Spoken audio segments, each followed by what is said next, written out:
हैं। ये झंडा बीच में दिख रहा है, ये नाभि है मैया का, यानी बीच मतलब है, इसे नाभि स्थल कहते हैं। नाभि स्थल है।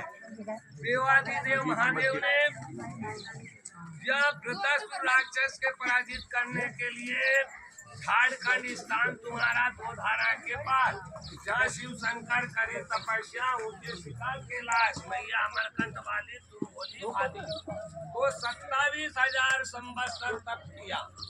तो देवादिदेव महादेव का इतना तप हो गया, तो उनके तप के आधार से मस्तक से एक सेम कला पसीना की बूंदें गिरी।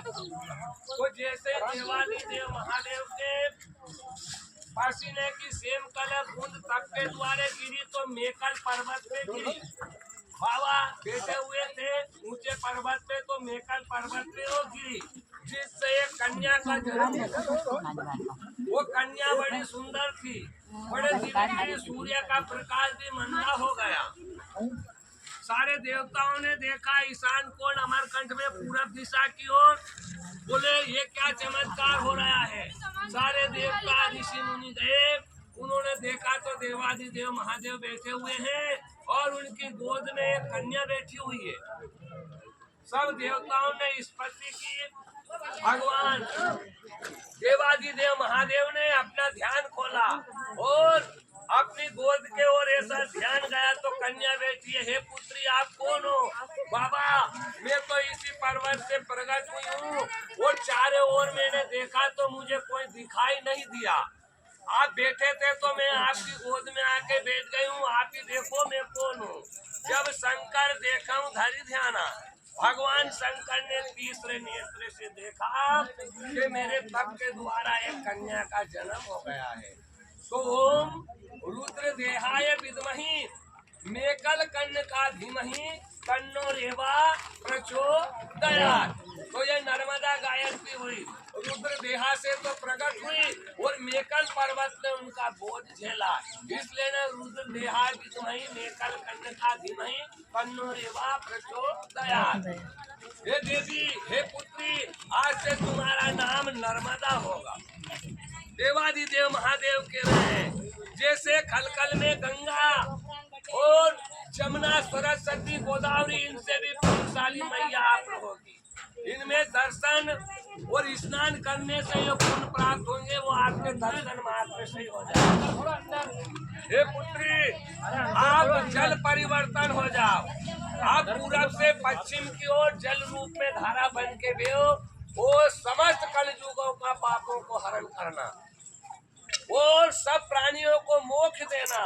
ततस्तु जीव जंतु तंतु भुक्ति मुक्ति दायकम, सब जीव मात्र का कल्याण करना।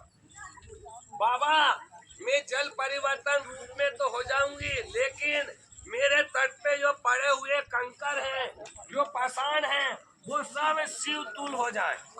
जो भी भक्त इन कंकरों की पूजा अपने घर में ले जाके यहाँ करेंगे अभिषेक, तो वही पुण्य प्राप्त होना चाहिए जो 12 ज्योतिर्लिंग का अभिषेक पूजन करने से होता है। तो भगवान शंकर ने कहा ओम तथास्तु। तो शंकर तुम्हें महावर दीना और तुम कंकर शंकर संकीर्णा। भगवान शंकर ने वरदान ऐसा दे दिया। और क्या चाहती हो पुत्री? बाबा मेरे तट पे जो भी प्राणी जल में अकाल मृत्यु हो जाए, डूब जाए, नर किन्नर पशु पक्षी जो भी, उनका पुनः नर जन्म मानव जन्म प्राप्त होना चाहिए और अंत में उनको बेकुल लोक प्राप्त होना चाहिए। भगवान शंकर ने कहा देवी उत्तर की ओर भगवान नारायण खड़े हुए, इनको प्रणाम करो, ये नारायण तुम्हें ये वरदान भी दे देंगे। माँ देवा भगवान विष्णु को प्रणाम करती है। संताकारं भुजंग शयनम पद्मनाभं सुरेशम विश्वधारं गगनदेश मेघवर्णं शुभंगम लक्ष्मीकांतं कमलानयनं योगी विद्यानगम्यं वंदे विष्णु भवहरणं सर्वलोकैकनाथं।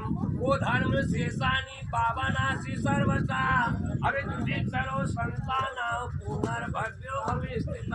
हे नारायण मैं आपको प्रणाम करती हूँ। हे पुत्री नर्मदा आप प्रणाम करके अपने आप में हमको लज्जित मत करो। देवी तुम सबसे बड़ी हो, जाओ, तुम्हें ये वरदान भी मैंने दिया, तुम्हारे जल में जो भी अकाल मृत्यु हो जाएगी वो बेकुल लोग को प्राप्त होंगे और उनको नर जोनि प्राप्त होगी।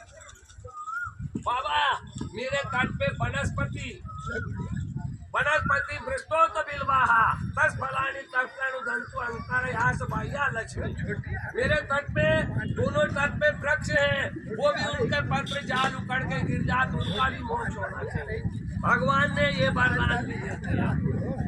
आज मैया जल रूप में बह के आ रही है, अमरकंड से चली है मैया, पावन धारा चली, वो भोलेनाथ की लली जग तारण को चली, अमरकंठ से चली है मैया। आगे गुपत हुई है माँ, आगे गुपत हुई है, और कहीं पे नन्हा सा रूप है माता, कहीं विकराल हुई है, और कल कल करती देखो माँ की निर्मल धारा चली, वो भोलेनाथ की लली जग तारण को चली, और कल कल करती बहती हुई माँ आज नाभि कुंड में जाती है, और नाभि कुंड से मैया गुजरात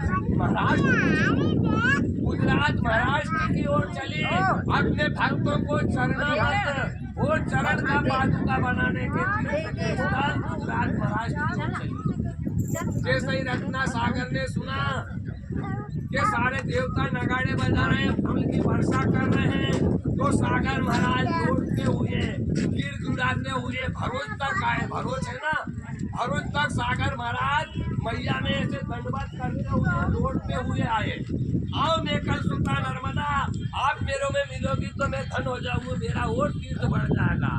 तो भरूच में रत्ना संगम हुआ है, नर्मदा का और रत्ना सागर का संगम हुआ है, यहाँ सारे देवी देवता आए।